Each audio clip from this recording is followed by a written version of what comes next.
In 2003, 11.7% of the population in Hong Kong were over 65, and it's predicted by 2033 it will be 27% of the population.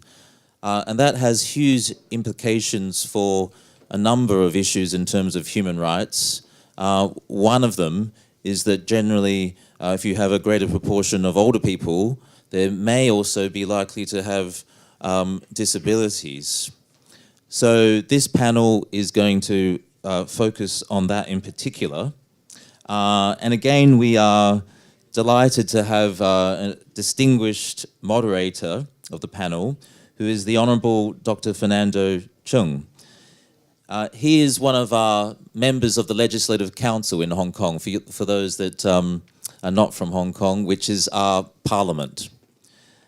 He graduated from studies as social work in Hong Kong and also at the University of California in Berkeley. He's a registered social worker. He's been a lecturer in Hong Kong, and as I said, he's now twice been a LegCo member. And I think he's one of the most admirable LegCo members, and that's not always a word used to describe LegCo members in Hong Kong. His work on human rights, and in particular on people helping people with disabilities with his work, is amazing. So we're very lucky to have him today. Thank you. As Peter mentioned, the theme of our discussion today is about the challenge of aging for people with disabilities. I was in a meeting this morning discussing the possibility of amending laws regarding institutions or care homes. I cited a recent study conducted by 2 local universities. They found that 70% of our elderly people in these care homes, be it subsidized or privately run homes, are being put in restraint. 70% of them. That's the result of local study. It is astounding. We understand that when people become aged, when people become disabled, and when both happens to them, many of them are in need of long-term care. And in institutions or in the community. However, are we equipped to take care of them, or do we have the necessary physical environment and the personnel, professionals, to take care of an aging disabled population? Now, we have a very distinguished guest panel here, and perhaps I should start with each of you having a brief overview of the situation in your country or your region or in your particular work that concerns persons with disabilities. Now, Mr. Huang is on the Deputy Director of the National Human Rights Commission of Korea. And you also chair the subcommittee on the rights for people with disabilities. So Mr. Wang, or Dr. Wang, I should say, tell us about the situation in Korea. Thank you, Dr. Cheung. And thank you, Equal Opportunities Commission of Hong Kong and APF for holding the meaningful conference like this. I'm very much honored to be here. I'm from the National Human Rights Commission of Korea. I've been working Deputy Director in Disability Discrimination Division of my commission, and now I am in charge of the institutionalization of persons with disabilities in our commission. As Dr. Cheung mentioned, our country has a similar situation like Hong Kong. About 14% of our population is senior, above the age of 65, and the number of registered PWDs are 2.5 million, and it means and 5% of our population, and about 45% of the registered population is also above the age of 65. That implies that aged PWDs are facing multiple challenges of aging and disabilities in our country. They suffered poverty and lack of medication or public health care, and medication costs beyond their ability to pay. Also, sometimes they are in the situation of human rights abuses in the institutions. The government has already recognized the situation and their sufferings. However, the government has mentioned about its difficulty in budget and expenses to fill PWD's difficulties and needs. Therefore, our Commission has focused on the issues we can take action on right now. For example, in 2017, we made a recommendation to the government on making system to prevent human rights abuses in nursing hospital. And right now, this year, our Commission is preparing to make a recommendation on the institutionalization of PWDs in institutions. And I will show some more cases in later, after you later. Okay. Okay. Thank you. Well, thank you, Dr. Huang. Maybe I go to Mr. Sharma. Mr. Sharma is the chairperson of the National Human Rights Commission of Nepal. Now, what is the situation over in Nepal, given that you are relatively a younger generation, but in terms of physical accessibility, the terrain environment of your country could pose quite a challenge. What is happening there? I was a lawyer. I practiced for 32 years. Then joined the Supreme Court as a judge. Later on, I was promoted as the Chief Justice. I retired 9 years back, and now I'm heading the Human Rights Commissions. Nepal has promulgated a new constitution 3 years back, and it has extensively given right to the old age people as well as PWD. And Human Rights Commissions, we have developed a strategic plan in which we emphasize to look after the PWD and aging right persons' rights. So it was our goal to study the situation in Nepal, and we conducted 4 provincial conference for the PWD that was attended by the PWD themselves. And after convening the conference, we came to the knowledge that there must be needed a special provision. So we recommended 15 points to the government. I am not enumerating the 15 points because it's a lengthy one. But to my surprise, last week the government sent a letter to my commission that they have accepted our recommendation. that is a good gesture. Human Rights Commission, being a constitutional body in Nepal, it has immense power and duty to protect the human rights of the people, whether they are disadvantaged group or the normal citizens. And due to commencement of the new constitutions, Nepal has opened many vistas on the human rights sections. For the first time, Nepal being converted into the federal state. We have 7 provinces. So now the problem has arisen. Each province has how much PWDs, nobody knows.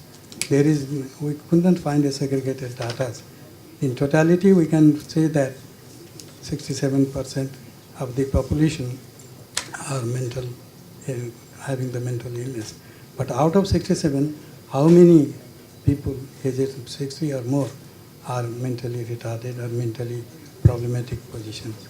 Even we could not know what is the difference between Alzheimer and dementia, which is prevalent in Nepal with the aging group.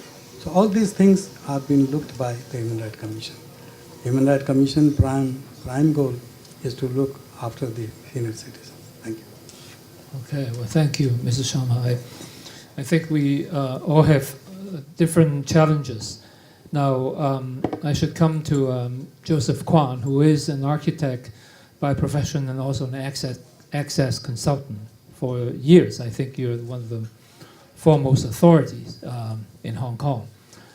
Can you tell us a bit about accessibility in Hong Kong now? Thank you, Fernando. It's a long journey. For me, you're right. I have been working in this area for about 30 years and seeing a lot of development and changes. In fact, our previous speaker, Edith and Chen Yao, they've actually mentioned a lot of things that's been happening. And we're at the stage where it's time for a review of what's happening. And that's probably why I'm delighted that in Hong Kong now, the government is looking at the rehabilitation program plan, the RPP, for the next decade. So hopefully that will give us the impetus, the jumping step off for the next decade into what we can do. And it's very interesting, the topic here, now we're discussing people with disabilities with an aging issue. I don't think we've ever discussed this till now. So how do we deal with, in my mind, people with double handicap, with a disability or triple handicap disability, as well as aging.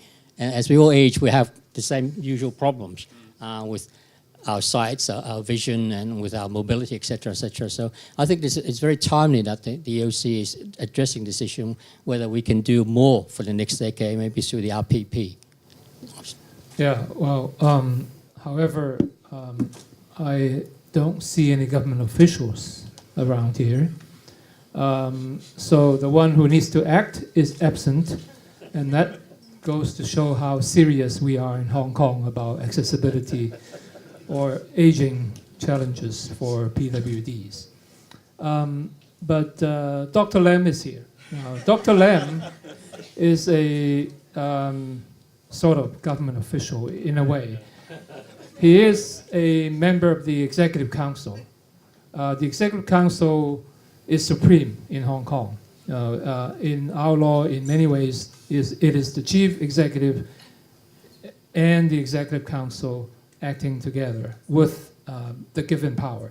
And Dr. Lam is a pediatrician by profession, but he's been the chair of our Elderly Commission for years. So I think you're a Renaissance man. You know everything, from babies to elderly. So tell us, perhaps from a not entirely official perspective, yes, about the situation in Hong Kong. Thank you very much, Fernando. And as Joseph mentioned, actually we work on this area for many years. And I still remember many years ago, we worked together to formulate our universal design for all our buildings in Hong Kong. And actually, Elderly Commission is a high-level commission set up by the government to advise the government on all kinds of policies concerned about elderly, no matter it's healthcare, social welfare, transportation, housing, etc., and etc. And we work very closely with Equal Opportunity Commission. So much so that Alfred is actually our ex-chairman of our elderly commission. So both of our commissions work quite closely. I would say we have a lot of gaps, which is very obvious. Especially in the aging population. I always mention a phrase, I don't know whether it's invented by me or I just get a quote from somewhere, I can't remember. We human beings, we ages from the very beginning. So we're used to aging. But the modern society are never used to longevity. And so longevity risk is a real risk, not to an individual, but to the society as a whole. And if we're still discriminating aged people, actually we are just damaging our whole society. So equal opportunity from this angle is really, really important. WHO and UN are pushing to combat ageism, and ageism, I would say, is a real problem in Hong Kong. We don't have the law yet, and I believe UOC will study this or even push for this. And ageism is very, very prevalent in Hong Kong. I don't know others area. But it's very common in Hong Kong that even a taxi driver will discriminate an aged person while they are selecting their customers.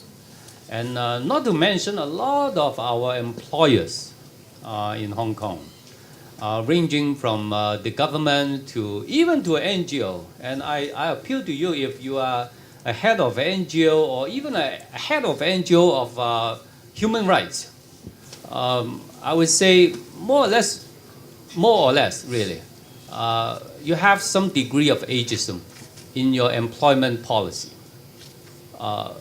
And I'm even pushing the point, trying to stretch your limit. Forced retirement is the most prevalent ageism behavior in the world. And we should hire a person according to his or her capacity. And which is, we're talking about this for years among our people with disability, right? And so at the same time, we are forcing people to retire at a certain age, just because of age. Not talking about ability, not talking about capability, not talking about productivity. So we need to disrupt the whole culture. And of course, we are doing a lot of things to pushing that, promoting active aging and extending the retirement age, try to educate our employers to not to select their employees according to age, and we should just be kind and try to fashion our various kind of jobs, so much so that we can employ people with different age and different ability. From another angle is those people with disability from young, and but they age quite rapidly. It is, strictly speaking, not under the ambit of Elderly Commission, because we have another, as Edith mentioned, I think Edith is in the Rehabilitation Advisory Committee, right? Yeah. And it is supposed to be under the ambit of the RAC, not under the ambit of EC. But we do take care of quite a number of issues concerned about our people with disability from young. And for them, maybe the age of 40 is aging, or the age of 50 is pretty aged. And I would say that we have the double discrimination for this group of people. On one hand, their disability will face a bit of discrimination in the society. On the other hand, they are not up to the age where we usually classify them as old. And so they cannot get quite a number of benefits, which are usually given according to age. And so all these coming up, we do have quite a number of gaps we need to handle, I would say, in various kind of policy. Maybe I will stop it here, and we can discuss further. Sure. I think we need to look no further. Just look at me. I'm a victim of mandatory retirement. Yeah, exactly. And also, from your university, right? Yes, and I'm also a carer of a disabled daughter, and both of us are aging. Yeah. And I lost my job, and I lost my income to support my daughter. And you guys are talking.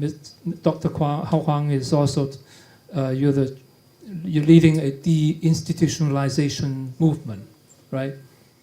We talk about aging in place, right? We talk about allowing PWDs or elderly people to age in place. But how do you make the home environment and the community more friendly? How do you make it possible for us to age in place? So that's really the challenge. I'm facing housing problem. I can't afford it now. When I go out, 0.5% of the taxi is accessible to my wheelchair daughter user. 1/3 of our population who are disabled is living in poverty. The whole environment is, you talk about the accessibility design manual. We really haven't changed the law since CRPD and was enacted in Hong Kong. So that was 10 years ago. We had some revisions, but it never came to LegCo or the parliament. So perhaps all of you can let us know, how can we make it more friendly for the aging elderly population to age in place in an environment where they're comfortable and familiar with? Can I start first since I'm Sure. holding the mic? Yes, Dr. Lam. And talking about universal design, which we are pushing, I would say quite hard. For all our public housing, we have around 50% of our population living in the public estate. All of our public estates are built according to universal design, so which is good. And aging in place in those new estates will have a little problem, just talking about housing and the environment, the barrier-free, and so on. But the main problem lie in the private sector. And we have a double aging problem in Hong Kong. Not only the population is aging, our buildings are aging too. And so we have a lot of old buildings in some of our districts. And our urban renewal process is so clumsy that it makes the process very, very slow. And I hope our LegCo can help us to smoothen this out. And so this poses a huge challenge. Of course, we don't have the law to enforce the universal design in the private development. And I'm pushing so much so that at least while we build a new development, we should have a certain percent of their flats built according to universal design. And also the remaining part will be the convertible universal design. That means while they were being built, because for our overseas delegates, you might know that a lot of our citizens are actually living in the nano flats. Means the flats are so small that I believe Hong Kong people is enjoying the least the smallest place compared with Korea, even compared with Japan. Not talking about Nepal. And so we do accept the fact that it may not be possible for 100% of their flats built according to the universal design, but at least part of it should be built according to universal design, and the other remaining parts should be convertible. That means when there is need, they can easily convert it to a universal design flat. And talk about the other environment, the physical environment. We are pushing the age-friendly community initiative in Hong Kong. And for the time being, in Hong Kong, we have 18 administrative districts. Out of these 18, we have 13 of them being labeled as age-friendly communities by WHO. Of course, we still have a lot to do, and but at least we start the movement. And we are, for the time being, we just started to move even further, so much so that it is dementia-friendly communities. And so a lot of initiatives, no matter it's hardware or software, will try to shape our community more friendly. Actually, age-friendly is also PWD-friendly. But of course, doing aging in place is much more than physical environment. There are the services and software and the culture and so forth.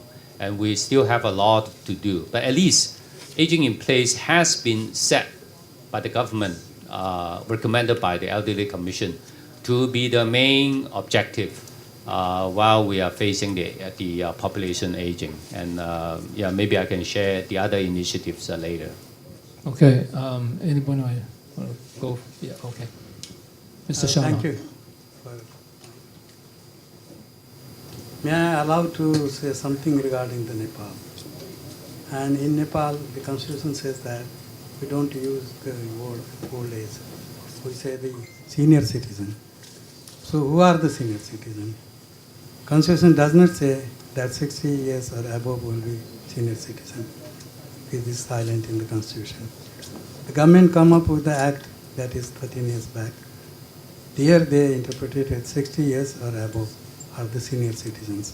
But the funny thing is, government servant retire at the age of 58. Supreme Court judges retire at the age of 65. And High Court judges retire at the age of 63. Then there is a difference of retirement age also. And the government has come up with the package of free treatment for the kidney and heart disease patient, old age patient. But for that purpose, you must be 75 or above. You retire at the age of 58. If there is any heart or kidney element, you have to wait for 15 years to get the government health facilities. These are the funny sides which has not been corrected till now. So what we have done, Human Rights Commission pointed out the flaws in the act itself and pressed government to come up with the new laws. And regarding how the old people are treated, one thing is very changing the social aspect in Nepal. All the younger generation are migrating to the Gulf countries for the work. 4 million people are working outside India. And if you look at every household, there are old parents only. So who will look here, who will care the parents? Nobody knows. Government theoretically is bound to take care, but government has not come up with any package. So how to make the government more responsible? That is the most problem in Nepal. Thank you. Okay, yeah, Mr. Khan. As Dr. Lam has mentioned, the universal design and small-scale facilities are very important, I think. CRPD stipulates the universal design, and in Korea we are not sufficient in universality in design. That means it is necessary for the government to make a more comprehensive plan for universal design. In Korea, we have two main regulations related to universal design, and one of them is the Act on the Promotion of Convenience for the PWDs and the elderly and the pregnant woman. The problem is that two regulations apply to only large-scale facilities, not to small-scale facilities. So that's the problem. So last year, our commission made a recommendation to the government. The accessibility for the PWDs to small-scale facilities is very important. So government should improve the accessibility and make some revision of the regulation. And after that, the government accepted our recommendation, and they notified to our commission that they would revise the regulation to eliminate some steps and elevation in the small-scale facilities of larger than 50 square meters. So now our regulation just only apply to the buildings of larger than 300 square meters, like that. So, and yep, that's it. I see. Okay, thank you, Dr. Huang. Now, Joseph, you are an expert in universal design. Tell us more from your perspective. I think universal design is probably the way to go, basically. We're not looking at specific groups anymore. Universal design, the concept of that is one design that fits all, pretty much so, without the minimum of specialization. So I think that's a good concept we should adopt. Going back to the question that was raised by Dr. Lam about the housing. Our environment, in order to look after our people with disabilities and our aging population, it needs to be total environment, needs to be totally accessible. And universal design, if that's the way to go, that's the way we should look into it. As an example, a place like Norway, they have a national policy to say Norway will be universal design by 2025. And that is a country making such a statement that they will commit to. Why can't we in Hong Kong have similar statements? Let's not go for 2025. Hong Kong, universal design by 2030, 2035. One step further to that, we're talking about this Greater Bay Area, or this connectivity. We're talking about the smart city. I'm sure we can make use of that, jump on that bandwagon of being a smart city. How do we do that?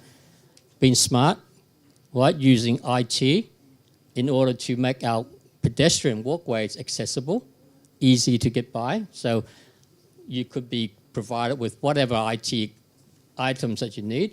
An older person or people with disability, a blind person or hearing impaired person can go down the street and all the signals be picked up in order to help that person maybe cross the street.